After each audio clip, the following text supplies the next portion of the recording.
And welcome, my friends, to yet another episode of the Mind Dog TV podcast. I'm Matt Now. Thanks for coming. It's great to have you here as always. Today, we're going to talk about leadership with somebody who is known as the CEO Confidant.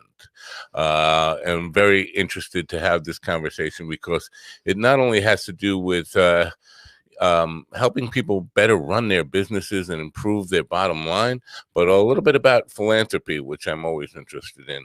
So we're going to talk about that today, and I'm very excited to get to that. First, I want to start with an explanation of sorts, and I guess some kind of an apology. Oh, we're having some issues in the background. I will get to that in just a minute. First, I need to kind of talk about the issues from last night. If you're looking for last night's program and wondering what happened, I scraped it. We did, and 230 episodes that we've done so far.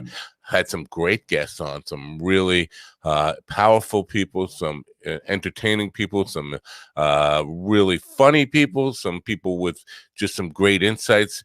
And then last night happened, and I take full responsibility for it. But my guest last night was beyond strange, weird, abusive, and a lot of other things that we won't get into. But so I decided not to create the podcast from last night's programs, and I pulled down all the video of it from the live stream so that they won't go live. So if you're looking for them, that's the explanation. And I do apologize for that. It won't happen again. We will do a much better job of vetting people like that before they get on the program, and all the responsibility, of course, falls on me. I know the guy who produced the program last night was feeling really bad about it, like it was his fault. No, it all falls on me. The buck stops here. That was my bad call, and I thought we were going to talk about his film career, the guest film career, but that did not happen. So I am aware that this kind of talk may get people curious and want to know more about it. Just know that it won't be online at all, and you won't be able to find it. We're going to try to scrape it from our memory bank. I'm going to do a couple of things here, talk about the product demo that I need to do, run my sponsor, and then I'm going to run a brief music video so I can help my guest get straightened out with his camera situation. He's in the green room right now with some technical difficulties. So while we do that, I will help him. But first, I want to talk about this stuff. This is my Vital C. If you're a fan of the program and you follow, and you're probably sick about hearing all this stuff, my Vital C is this stuff. Is Chris Burris was with me a couple of weeks ago, and he's from SES Research, and we were talking about his new product, my Vital C, that it's not really a new product. It's been out since 2013. But the bottom line is, while he was a grad student in 1991, they discovered this carbon molecule and did some toxicity testing on lab mammals, and found out that not only was it non-toxic, but it increased the lifespan of the lab mammals that were tested 90% or more, without any tumors, without any side effects whatsoever. And so it went through rigorous testing before the FDA could approve it for human consumption in 2013. And humans have been using it since 2013.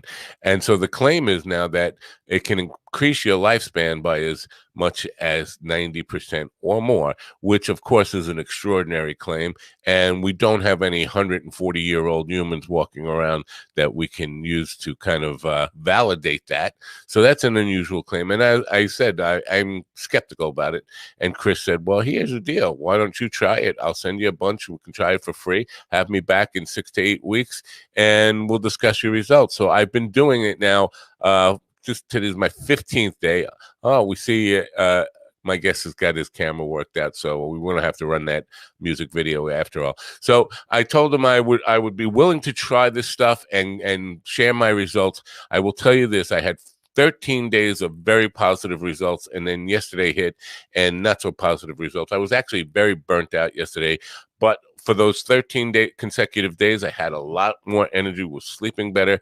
The reason I'm doing it on air is simply this, to hold myself accountable, to present it to you, so we have proof that I'm doing it every single day, so that when he comes back on October 29th, we can review the results, knowing full well that I actually did what I said I would do and try it twice a day, every day until he comes back.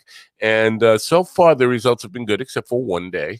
I can't say anything about the longevity claims that are being made. Obviously, I'm not going to be trying this long enough to say, well, it's going to help me live longer. But I will tell you, it has improved the quality of life somewhat.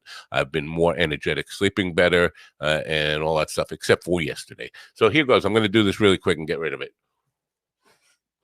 The one thing, I was taking it with a shot of water, chaser. The one thing I will recommend to him when he comes back, is that we got to do something about making it taste better. They can make cough syrup taste better for people who have a tough time with cough syrup. They should be able to do something with that because it's god awful. My sponsors today, FundWise Capital, a business lending platform. They're a lender matching platform that gets you the best credit lines guaranteed. You can apply online in 60 seconds or less, and there's no effect to your credit to see how much you can get. Use the funding for anything you need to start or grow your business. That's right, I said start or grow your business. If you don't have a business yet, but you got a solid business plan, they can help you get funding to get your business started. Get the best funding you can qualify for. Their strategic lending matching platform searches through hundreds of lenders to find the best possible options for your unique situation. They have hundreds of 5-star reviews on Google, Trustpilot, and Facebook, and an A+ rating with the Better Business Bureau. They provide unsecured lines of credit at 0% interest for 9 to 15 months, unsecured term loans, loans based on your income, short-term gap funding, or bridge loans. They work with real estate, startups, as I mentioned, franchises and restaurants, any kind of businesses, any kind of project. To get started, it's really easy. Just go to apply.fundwise.com/minddog. That's apply.fundwise.com/minddog. The links will be in the description as always, and I do appreciate you patronizing my sponsors. I hope I get this name right because my guest was having some difficulties, and I haven't had the opportunity to ask him the exact pronunciation of his last name. I am going to take a guess here, and if I get it wrong, I'm sure he'll correct me. Angel Rebo, known as the CEO Confidant, is an influencer, international TV host, public speaker, CEO consultant, board member, and a philanthropist. In the last 25 years, Angel has empowered more than 1,500 CEOs in 33 different countries. He was born in near Barcelona, Spain, and has lived in 8 countries and speaks 5 languages. It's my privilege to introduce him to you. Ladies and gentlemen, please open your ears, open your minds, and help me welcome in Angel Rebo. Thank you. Thank you very much. That was a pretty thoughtful introduction. Thank you so much for being so kind and so patient. Not only to you, but obviously to your audience. Thank you. Did I get your name right? Oh, absolutely. You did. Oh yeah. Good for me. Good for me. I'm happy about that. Totally. You must be pronouncing Spanish names of Catalan people like every single day on your show. That and a whole bunch of other stuff. People from all over the world, and sometimes I'm scared just by reading them. I get names without any vowels in them at all. Totally. my greatest fear, and I hate to disrespect people by getting their name wrong, and so it's good to know I got it right. So thank you, and thanks for coming here. So let's talk a little bit about you and the path that led to where you are today, and your work with CEOs. Can you tell us a little bit about your background? Yes, absolutely. So basically, let's say since I was a kid, although my mom and dad had very humble origins, they always wanted me to learn foreign languages, and I think that was the most important thing that happened in my childhood was that I was taking French lessons because at that side of Spain we were so close to the French border that we were all learning French in the school. But also at the same time, mom and dad wanted me to take English lessons on a private academy in the afternoon, in the evening. So I started to do that, and Fast forward, I found myself that I wanted to have a better, professional future, and Spain wasn't enough. Spain wasn't enough. I wanted to. I had been using my French and my English for some, clients here and there, but I said I really want to have an international career, and I decided actually to accept a job in London. And that was definitely the start of my international career, but also the start, I would say, of my business development career. So I started working for, interestingly enough, an American company based in London. And I started to serve many different customers in different European countries. I was communicating with them in French, in Portuguese, in English. I was dating a German girl at that time, so I was actually using even German. So, I was always like using different languages. And fast forward, I always was traveling. I was literally, I think I've closed business in more than 33 countries, working with this many companies. And I was always doing the same thing. So I was always helping my employers to develop their businesses, to develop like distribution channels, indirect sales models, reseller channels, these kind of things on those countries. So I always was blessed of having teams around me that were supporting my challenges, and I always was working for the kind of businesses that we were conducting. We always had to reach the C-level, so we always had to reach the high-level executives of those corporations, because actually the amounts also of the deals we were closing were pretty sizable. So, and I was doing that first from Europe, from London. I moved to Mexico, lived there for 10 years. Then I've been living in Plano, Texas, for 10 years now. But always the same thing, using this international background and going to so many countries and dealing with so many people with so many different cultures, and always helping them solve their business issues using the technologies or the services at hand. Wow. Interesting stuff to unpack in that stuff. Well, let me just tell you a little bit about my experience and why I'm going to be asking the questions I am going to be asking will probably be revealed in this little bit. I have had many careers. I've been a creative person my whole life and been involved in creative stuff, but I had a lot of opportunities or necessity to take day jobs and careers. Been a marketing director, a technical director, a junior vice president in a corporation with 27,000 employees. Spent a lot of time. Every single job I've had for the last 35 years before I took this. Now I am a CEO, but before I started doing this, my direct report was the CEO of the company. And what I found is, at least here in America, now you work internationally, so it might not be the same, and I've had probably 7 or 8 that I thought about last night, where I reported directly to the CEO, and the CEO was the most out of touch with the culture of his own company, the one who really did not understand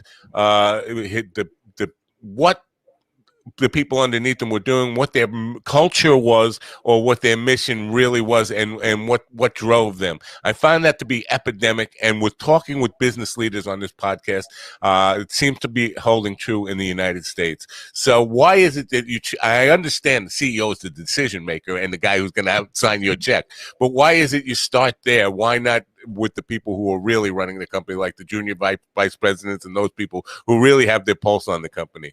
Are you asking me why do I stop with the CEOs? Yes. Is that your question? Yes. Well, let me tell you, I don't stop. Okay. I don't stop. So, I've been working with them. I've been helping them. I have been empowering them. But, and you just answered the question. The reason is, you just said it. They signed a check. There's the board, right? There's the board. There's the CEO. There's the leadership team, right? Right. And there's this gap. Typically, CEOs and boards are pretty aligned. Okay, let's put it this way. They're very aligned. Right. There's starting to be a gap between the CEO and his leadership team. Oh my Lord. The gap between the leadership team and the rest of the company is huge. Right. So that's why, due to the fact that we had to deal with these large projects and these large amounts and everything, large dollar amounts and everything, I had to necessarily work with them to have the sign off. But the nitty-gritty, the dirty work, obviously was done with the leadership team, and most importantly with what I call the business operators, the rest of business operators. But I am totally with you. And you know what?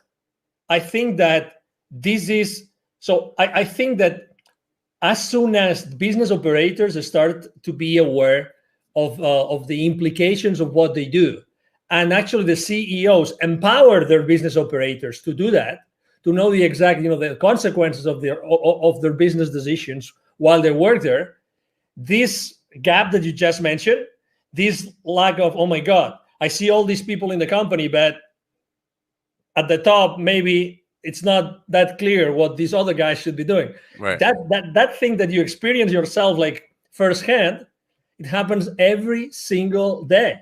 Every single day. Every single day. So first identify the gaps and then do something about it. So then the follow-up question, if I may, actually, I might even ask that question to you, which is, why wouldn't the CEOs take action? Right. Why wouldn't they do it? Right. Why wouldn't they do it? So if they're already aligned, it's because maybe they think that, I have a business partner. His name is Neville Joffe. He has this amazing motto that he follows, or he calls him Nevilism. It's revenues are vanity. Revenues are vanity. Okay. That's a good one. I like that. Profits are sanity, and cash flows are reality. Okay. Yeah. Do you hear that? Yes. Okay. Absolutely. So how many? Let me ask you a question, or even let me ask you a second follow-up question. When you meet with the board, do you actually talk about revenues and market share, or rather talk about how did you make your company more profitable thanks to deploying a culture that everybody is engaged with and that keeps everybody accountable the right way? Let me emphasize that, the right way.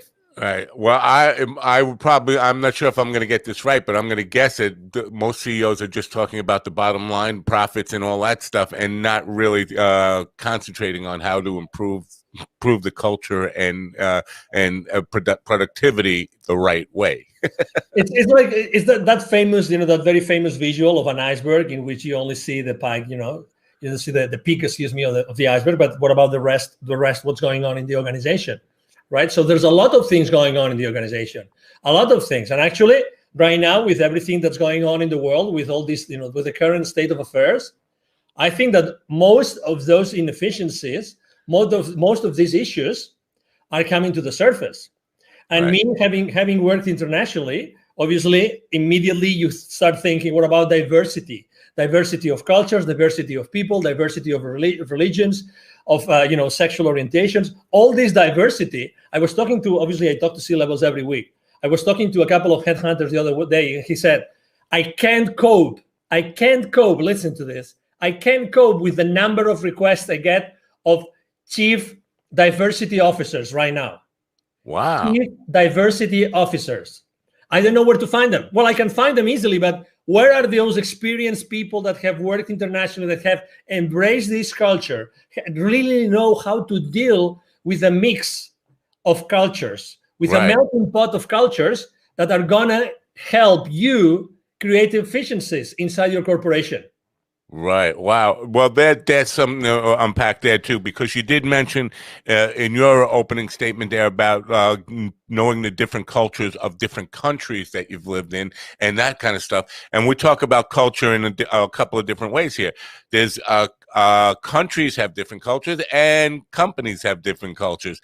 Does the cultural influence of a company, is that affected by the country culture? Like, is culture, corporate culture, a bigger issue in the United States, say, than it would be in Spain or Portugal or France or wherever, or is it the same kind of challenge? Well, number one, definitely the country where let's say where the headquarters of that corporation is, and I have lived that firsthand. The country of the health, where the headquarters of this company is, definitely define the culture of the entire organization. Right. And I've myself lived in transitions. You might have lived the same experience. Transition of a company that was fully American, and transitioned. It was bought out by someone else in another country. I'm not going to mention it. And suddenly the culture started to change, and it was coming from this other country. Was it better? Was it worse? Well, you can't tell. You can't tell until you start seeing the consequences. You start seeing the implications. You start seeing how does that translate to the way you communicate with the rest of the people, with the rest of your peers, your managers, the people that report to you. And then answering your second question, if culture is, let's say, an issue or can be a challenge in any country, or if countries have the same kind of culture creation problems as we have in the US, I would definitely say yes. I think it really depends on business leaders. And I really think that, again, with all this current state of affairs, that's gonna help everybody a lot. I think that they are realizing that now that the people cannot meet and cannot see each other and cannot meet face to face, they're going to realize that the style of leadership of those leaders becomes much more relevant. You were mentioning maybe they don't get it because they are on their ivory tower, right? You cannot be on your ivory tower anymore because you have to be in how many more times Zoom calls right now? How many more virtual events have you go through? Many more, many more. Right now, it's impossible to hide. You can run, but not hide. I love that. But I'm not sure it's so much, and I'm sure the ivory tower part of it is definitely part of it. But I think, and you'll correct me if I'm wrong, but I think where a lot of CEOs go wrong, or where they go astray, is they start their company with a great what is the word I'm looking for? Intention. So they'll put together a mission statement that has this really glorified sounding and really well-intended statement, and they kind of start working in their business rather than working on their business, and so they're doing the things the tasks that a CEO would do, rather than look at the whole picture of what the company culture is and how it's evolving. Are we staying true to that mission statement that was written when we started the company, or was that just words that we put on a poster and hung over my door, and then now we're actually doing the work and forget about that? But everybody who comes into the company must at least read it and get to know what we were supposed to be about, but we forgot what we were about. And often, and I'm going to want to get to this, there is this idea of giving back in that original mission statement that is totally lost somewhere along the line. Few years in, and you find that your mission statement doesn't match at all what you're doing, and it's just words now. I think that's a big part of it. Do you agree? And if so, how do you get them back on track to that? Picture this, right? Let's say we have a startup CEO in front of us. Okay, so it's a small company, fired up, this new concept, this new idea, they thrive over time, right? And they become this monster, right? There's 10,000 employees or company employees. One of the main differences that are lost in translation is the communication. Is the CEO still listening? Is the CEO still going around? Is the CEO still open to suggestions, open to listening? And I think that communication is one of the most important issues here. Definitely. Because are they open to receive? It sounds like a self-help kind of tagline, but are they open to receive? Are they open to receive? If you start looking at you've been a CEO, you reported to CEOs, what if you started to look at all the skills of everyone at the company, all the skills, not even the work-related skills? What could you do with those to make that environment even more engaging and more creative and even more even enticing to one another? It's like helping and caring for one another. So that's what it's lost. It's lost the ability or the willingness to listen to be open to receive what the rest of the organization is telling them. That's what you perceive. That's what I perceive. I perceive the same thing. Also, let me tell you that I don't think there are good or bad CEOs, or one strategy is good and the other is bad. I don't think so. I think that it's more what the CEO does with it. What do they do with it? I've seen the same strategy work for one CEO and fail with the other. Why? How was their team following them? Right. How were the different levels of management following them? Did Right. they know? You talk about the mission. Mission is nice, but if you asked, take any Fortune 5,000 companies, employees, take all those, I don't know, millions of employees, ask them, what's your company's mission? Would you guess a percentage? Would you guess a percentage of employees that would get their own company mission right? Probably very small. Very small, exactly. I stayed the last employer I worked for 11 years. 11 years. I was, the mission statement changed probably 2 or 3 times, maybe more throughout these 11 years. But regardless, let me tell you, I was repeating that mission statement on every single sales presentation to my clients or business partners, whatever that was. Again, do I remember that mission statement today?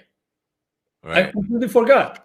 Right. So it's not only having one, it's also how the employees we are going to engage onto that mission statement. I honestly think that mission statements should be like effortlessly learned.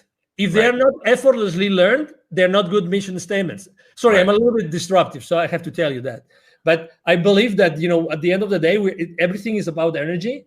And I would rather have 100 employees that they were able to figure out what the mission of the company is, because just they see it every single day, every single conversation, every single interaction with suppliers, vendors, business partners, clients, they would breathe that every single day. I'd rather have this 10-word statement than this massive complex, it looks so nice at our, at the entrance of our factory or whatever that is. You know what I mean? Yes, I do. If you are fully engaged, nothing else really is important, because you will follow after what your leader is telling you. Right. So I just want to be clear on something. So, and I agree with what you said, but for our listeners, I want to be clear that a mission statement and culture are not the same thing, and that the mission statement should, and they're related, the mission statement should determine how the culture evolves of a company, but they're not the same thing. And so you talk about people who can't recite the mission statement, and that's very common. But I also find that many people can't identify the culture of a company. I'll give you an example of a small company I worked for, about 50 employees. That I walked through the door, and within 3 days, I could identify what their culture was, and it wasn't a good one. It was identifying problems, not identifying solutions. So everybody in the company, every one of those 50 plus employees, 52 or 53 employees, could tell you what the problem is with their job, why things aren't working, what their problems were with the customers. Nobody was talking about solutions. And when I went to the CEO and I said, you have a culture problem here, he looked at me like I had two heads, like, I don't know what you mean by that. And I said, well, your company's culture is identifying problem based. That's what it is. And so there's no moving forward in that. There's no solution based people here that are looking at something and saying, here's how we solve this problem. You have 50 people, and identifying problems is easy. Anybody could do that. You want people who are solution based. So that is common. So identifying being able to recite the mission statement is nice, but identifying your own company culture is even more important, don't you think? Oh yeah, I agree totally. What I was trying to say is that there's this disconnect, right? How many hundreds of thousands or millions of dollars have been spent just in our country hiring someone to come up with a wonderful mission statement? Would you agree with that? Yes. Yeah. So I guess there's a reason to do that, right? I mean, I guess there's a reason, because, we want to make sure it's the most, people get excited about it, and everybody, is behind this mission statement. But again, at the end of the day, it doesn't have a real impact in the company. But right. I agree with you completely. I mean, culture is something which is more difficult to create. It takes time. It's built every single day with every single thing that happens inside the corporation or inside the company, even if the companies are small, and that determines your willingness to be there or not. You said you just joined, you identified the culture, you went to the CEO, you told him something. Well, let me tell you, you were really lucky, because he or she could have told you, I didn't hire you to do this. Right, You know right, what I yeah, mean? yeah. So it wasn't that bad because at least, okay, so it is what it is, right? But I didn't hire you to find problems, but actually the culture was to find problems. Well, he did hire me to straighten out his marketing department, and that was part of the solution to straightening out his marketing department was getting everybody in the company working on the same page. Because what he had was marketing department creating its own culture and the subcultures within it, but everybody had the unique situation of identifying problems without solutions. But the marketing department had one different belief of what they were working on. The operations and the collections department had a whole different, and sales team had a completely different culture. And so we were going in a lot of different ways. So in some ways, he did hire me actually to at least figure out what his problems were for him and find out how we should address it. So my solution was to get the entire team together in a big room and have them explain what the culture should be. And anybody who wasn't, and this was a tough sell for him, that anybody who really couldn't adapt to what the new culture was going to be and help us build that culture should start putting their resume together and looking for a job elsewhere. Because I definitely one of the people who believe that if somebody's not helping you pull in the same direction, they're helping you push in the opposite direction, and they're toxic, and they should be encouraged to leave the company. If you're not part of the team, you shouldn't be in the room with the team. What's coming to me as I'm hearing you is I think that the quality of the questions you ask your team also define the results that you get from them. Right. And we tend to use, myself included, obviously, we tend to raise the wrong questions. I try always to not only ask like open-ended questions, but also the how. So the how. So, okay, so we know that there are all these issues, all these cultural issues. We know there's these issues, these problems here that we have to interact with the rest of the organization. At the end of the day, marketing is it's the first like stop to the world, to the audience. We want to approach them. We want to have them, feel. We want them to feel appealed to come to us, etc. But how can we do that? How can we overcome these things? How can we look at this? How can we create something together?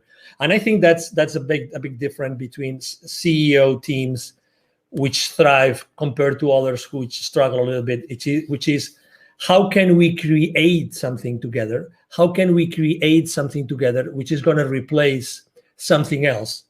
And we do it taking into consideration the entire team of the company. How?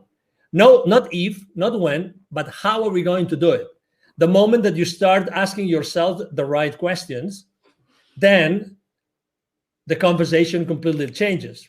And I'm sure that in this particular case that you just described, which is amazing, it's really like you were extremely blessed to be at that position because you had to fix that thing, right? You were hired to do that. Right. So, oh my God, I'm sure that the lessons that you learned there were invaluable. Because you had to create things, you had to take these people. Okay, so some people weren't on board, other people were on board. At the end of the day, you came up with, okay, let's do this together. We're gonna do it we're gonna do it together. We're gonna do it together. How are we gonna do it? Everybody's gonna contribute to do that.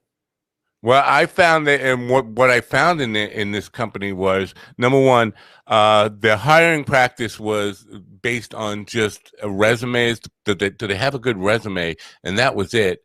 So, and that can be a problem if you don't really, if you don't hire with understanding the people that you're hiring, and you're just hiring off a resume, you're going to get people who aren't in line with your culture because you haven't had that talk with them. You don't know their core values and principles and don't know if they align with yours. And the second part of it, so they hired people without knowing their core values and principles. And once they were in the company, they would never fire or encourage people to leave if they were in fact toxic.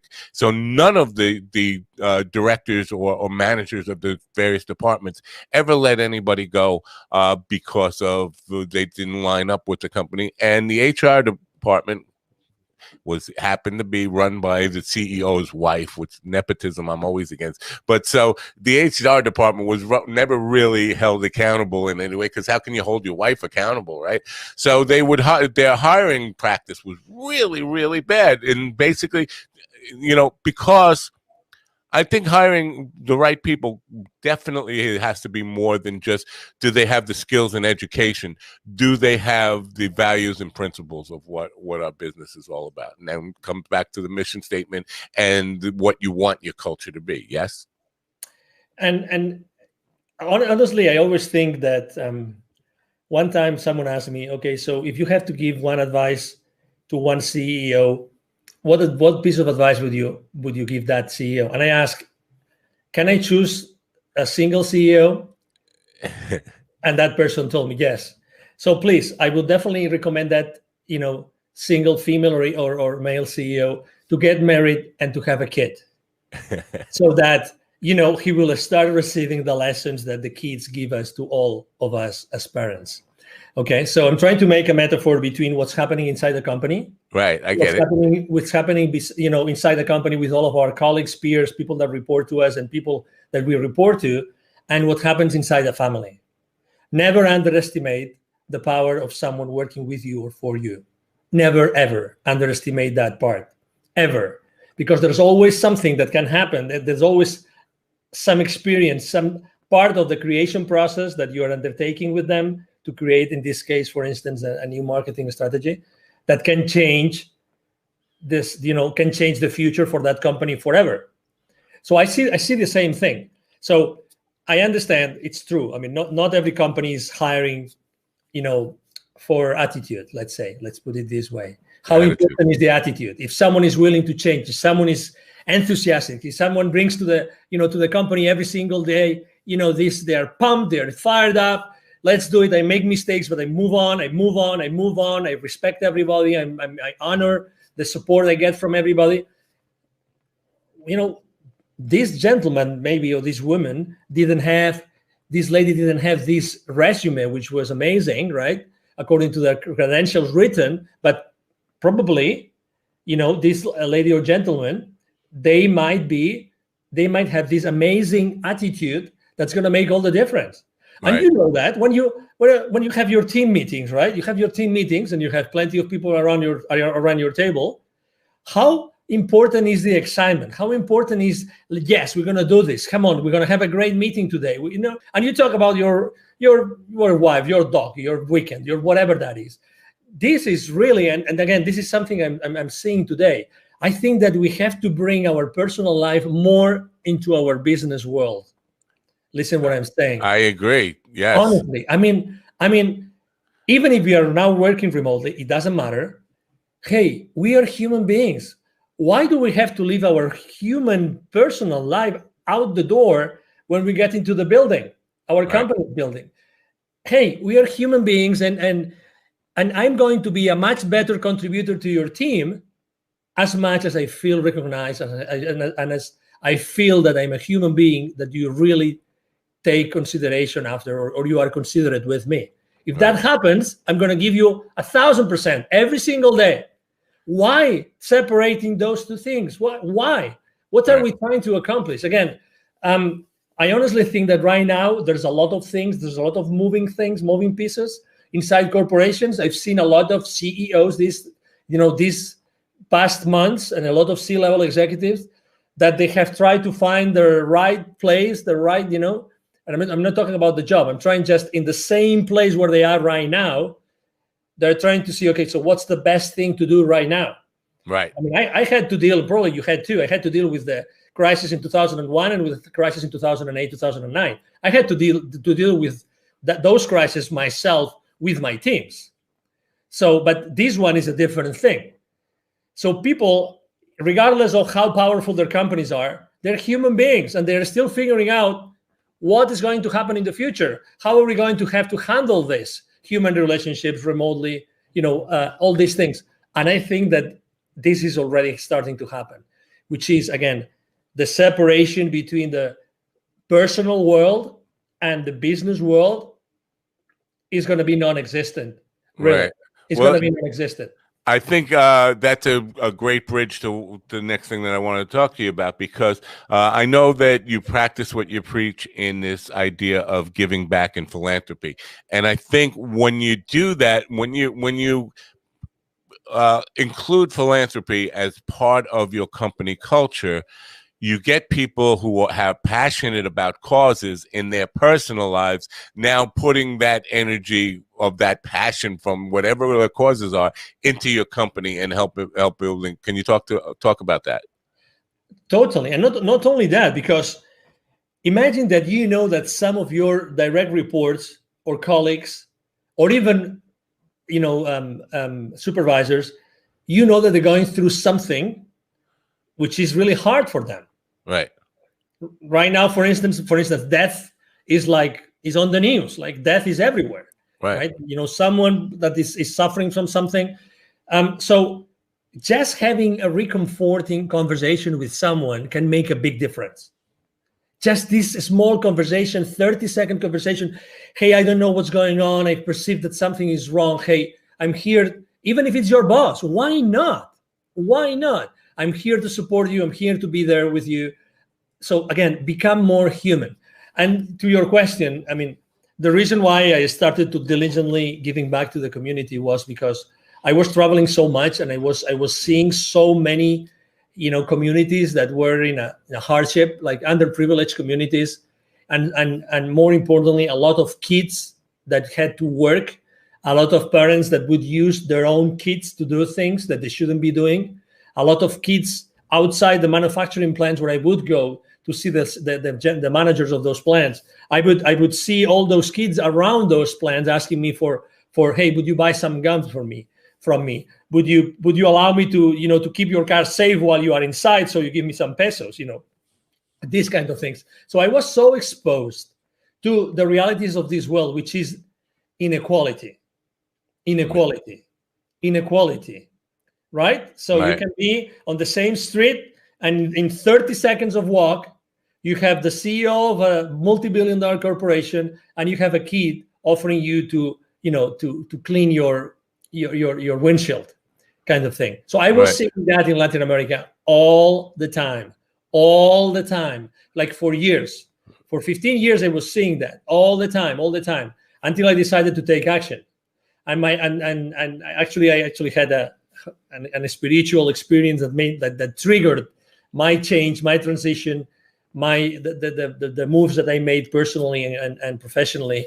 And I decided to start, Wisdom for Kids, which is, thank you for reminding the audience, which is definitely the foundation that I decided to co-found together with two additional gentlemen in 2017. But the idea was created in 2015 because, why are we here? Why are we doing so many things for so many people, but how are we really making sure that this inequality, that these kids, in America, there are 170 million kids. That's data from the UNICEF 2012. 170. 81 million live in poverty. 81 million. Wow. 81 million live in poverty. Okay, so wow. I mean, that means that every time you see two Latin American kids, the likelihood of one of them being poor is high. Right now, obviously, after everything that is happening in the world, probably the amount of kids that live in poverty has dramatically increased. Of these 81 million kids, 22 million do not have access to drinking water. Clean water is a big one. Exactly. Yeah. 22 million. I mean, 22 million. Okay. How many states of the union is it? 22 million. I think 5. Yeah. Okay. So imagine. I mean, that's like. Yeah, it's huge. Yeah, we take clean water for granted in this country, and it's amazing that we are in that place. But so you talk about equality and stuff, and I understand that's a huge problem. I think what COVID has identified is, and in America at least, we've been using this phrase "essentially employees" since COVID started, right? And it kind of identifies, oddly enough, the essential employees are the people who are least compensated in a lot of cases. So we don't see the CEO as the essential employee in a lot of ways. The people who are out there stocking the shelves, the people who are out there working in hospitals, the paramedics, the police officers, all the people who are we now deemed as essential, somehow they're still on the bottom of the compensation model. I think that needs to be changed. And I'm not, I hate to get into politics. I'm not a communist or a socialist, whatever you want to label me. I just think we need to do more to recognize if these people are so essential, they need to be paid more, and they need to be paid a living wage, something that they can survive on and thrive on. You want to talk about that a little bit? Totally. And this is again one case, right? You're talking about one specific situation that we see here, right, intrinsically affecting the the COVID era. It's now October 2020, right? And again, not willing to go down any politics route, the same as you. But the question is, how do we bridge that gap? How do we bridge that gap? Only a few minutes ago, I heard a very famous TV host talking about a fiasco with a former guest, right? That wasn't intended. That wasn't right. The other day, I was invited to a show, and that host was at the antipodes of you. Okay, so he was trying to get me in the trenches of polarization since second one. It's like, I want you to say this, and you have to say it like this, and I want you to know your opinion. And I was all the time saying, I understand that you want to know my opinion. This is my opinion. My opinion is that someone has to be in the middle bridging, building bridges. Right. Someone has to be building bridges right now.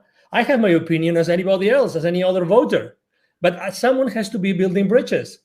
You and I, we're both public figures.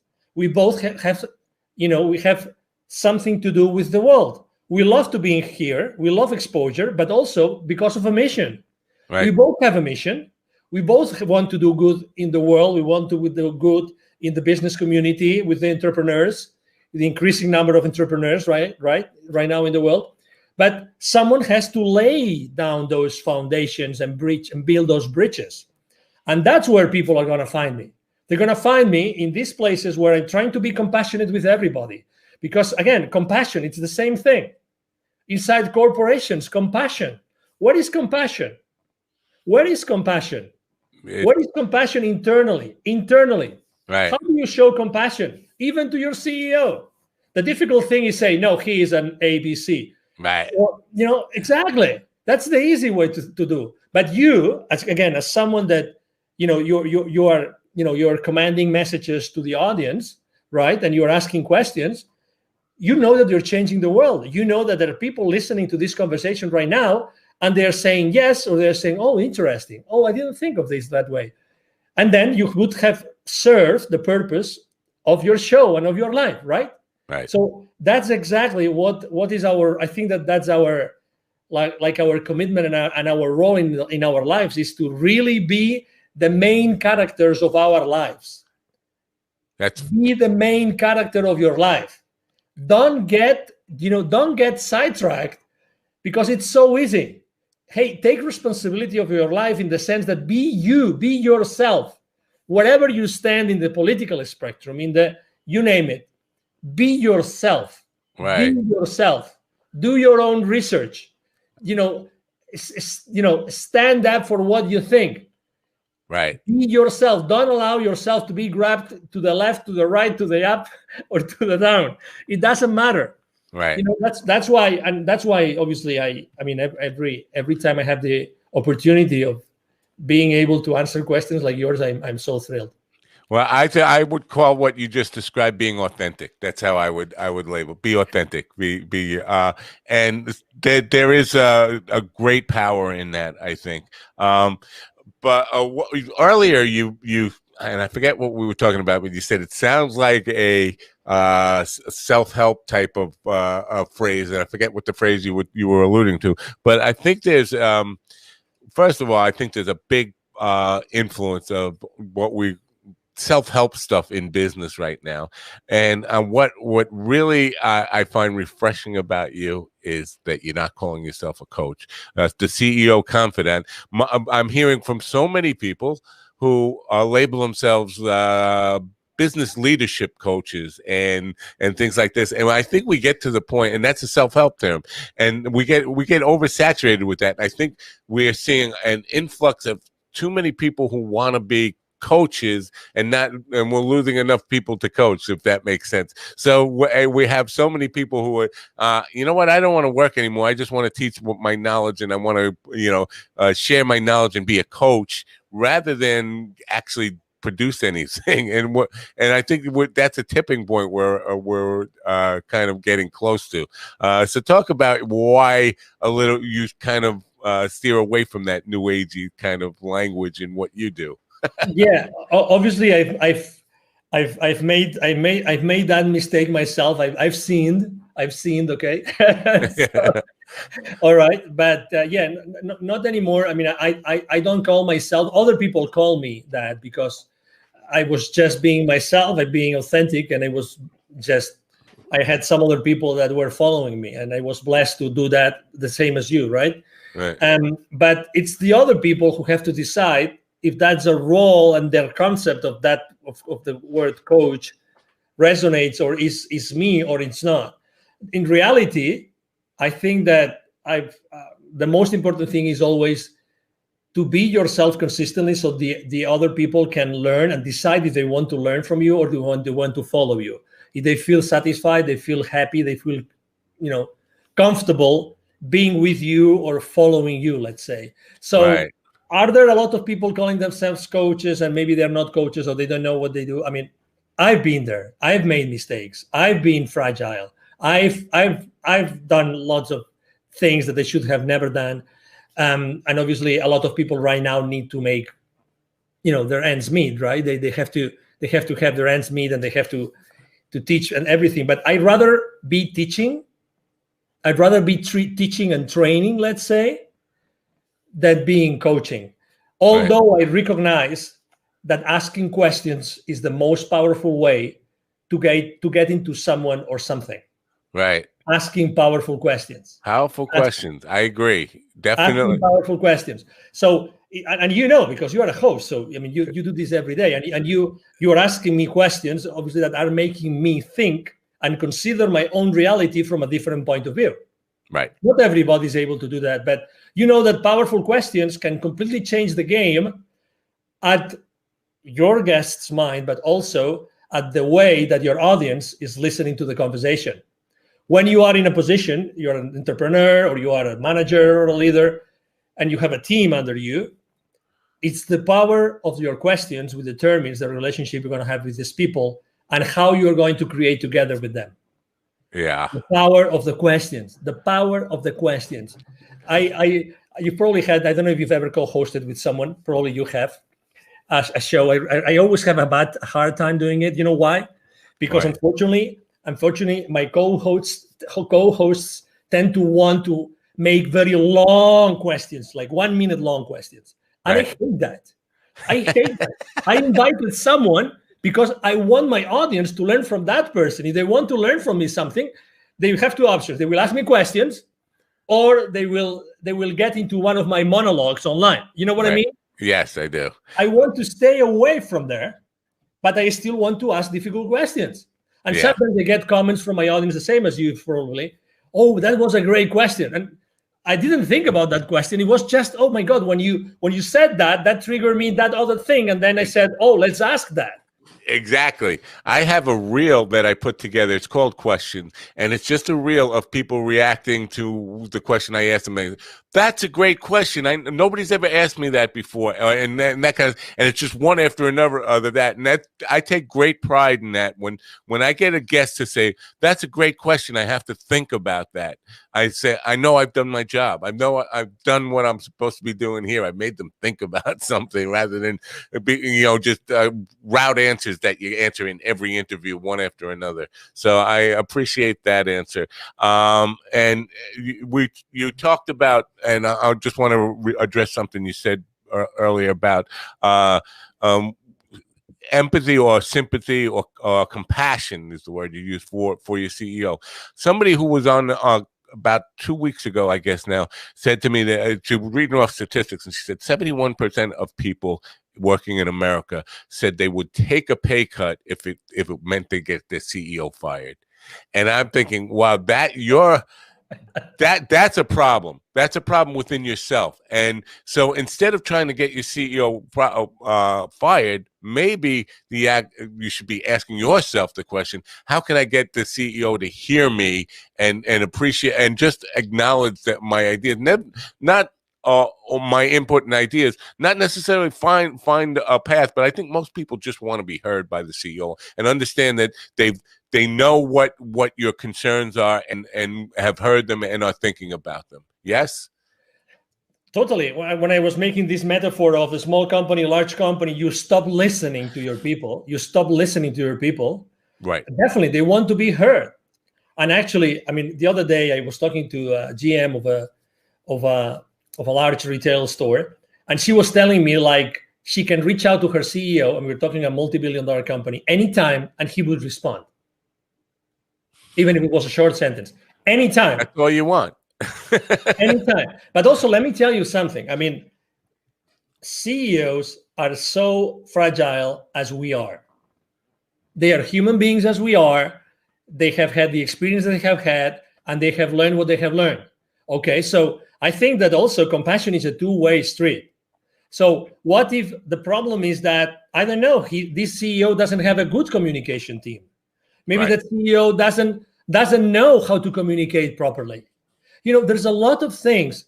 Again, we are in a fast world that do not allow us to stop and think. So what are the reasons why this CEO is doing that? Right. So I think there's a two-way street. And again, I'm not here to defend anybody. What I'm trying to say is, I get you. oh my God, we are always burning bridges. Why not taking some more time to try to build one or try to understand the other position, which is exactly why we're not looking, we're not watching news, we're not going to social media, blah, blah, blah, whatever, Are we really making an effort? I mean, you could conduct a survey. I'll try to do the same thing. How many good friends of yours are not friends of yours anymore since COVID started for any reason? Oh yeah, probably 10. How many? Yeah. How many? Okay, Yeah. so, and I don't want to mention any name or any Right. public figure, but oh my God, we Yeah. are allowing this to happen. We Right. are allowing ourselves that to happen, and probably one of those 10 or my 10. Oh my God, we've had so many great times together. Having a blast doing something, going to a game, going to a party, going to a meal, whatever. But now everybody's so entrenched that no, that's impossible. Oh, come on, give me a break. Yeah. Give me a break. Give yourself a break. If you and one of these 10 or one of these 10 and me, of my 10 and me, we were one-on-one, it would take 5 minutes to solve that difference that has made us not being as good friends as we were before. Right. So things are much more simple. So that's the same thing that happens inside corporations. You were talking about culture. It's the same thing. They don't know any better. So that's why listen, open yourself to listening. Open yourself, and the CEO can obviously open yourself to listen to other options. How can he start building a culture, and look for the help of other, trainers, of other teachers, of other CEOs, of other people that have done this consistently with good results. Are you an optimist? Oh, I am totally. Good. It's good to hear. I like when people don't even hesitate with that question, and they come back with. Usually, it's they don't hesitate, and they come back with, "I'm a realist, not an optimist." But I appreciate an affirmative, quick answer, no matter what. So I have your link follow up on the screen. I'm thinking that's the best way for people to Yes. find out more about you and get involved with you. Well, and it will be in the description, of course. What is the best route for people who want to know more about you or get involved with you? It'll get you involved in their business. Thank you very much. The easiest way is, you see my name here, right? Angel Rebo. So my email address is very easy. It's angel@angelrebo.com, which is my first name, last name.com. Angel@angelrebo.com. The link that you see here, there, hold on, there. There. Right. Exactly. So the link that you see there actually takes you to all my social media outlets. Right. So you will see what I do on LinkedIn, which I am consistently there. I'm posting every day. But you will also have access to my nonprofit website, to my Facebook page, to my Instagram page. I have a pretty consistent public campaign going on about really sharing good ideas that unite us all, regardless of where we stand. Good stuff. And it's a great way to end this. Angel, I thank you so much for your time and insight today. We're out of time, but I would love you to come back sometime and have this discussion and go a little bit deeper as time allows and your schedule allows. But I really appreciate your time and insight here today. And thank you so much for coming. No, thank you very much, Mind Dog, for having me here today. And obviously, thank you very much to all the audience for having the patience of following us. And it will be obviously a pleasure to be one-on-one with you. Thank you. Great. Thanks. Bye for now. Angel Rebo, my big takeaway from that is listening and building bridges. That's what's gonna be a big takeaway for me from that stuff. I do hope you will check out his link follow where you'll find out all the information from him and his nonprofit stuff is really, really important too, and I hope you will patronize that as well. Hope you got something out of this program today and really will take it to heart. I hope you come back, tell your friends about it, subscribe, go to my YouTube channel, subscribe there, go to minddogtv.com and get on my mailing list so you know when we're going to have great guests on. How else would you know? And questions or comments for me, please, info@minddogtv.com. info@minddogtv.com. Tonight on the entertainment edition at 8 p.m., I have Randall Dean, who is the email sanity expert. And you say, well, entertainment edition, why are we talking about email? Well, first of all, it was convenient to him. I won't lie. The time was just something that he could make. But I do think email, it goes beyond business. It's something we all struggle with. And so I thought it would be appropriate for the general audience to really get a hold on getting more managed email and not letting email just control our lives, but controlling the email, which is a tool for us. So I hope you'll join me then at 8 p.m. Tonight. Till then, I'm Matt Napa from the Mind Dog TV podcast. Thanks for coming. Have a great rest of your day, and bye for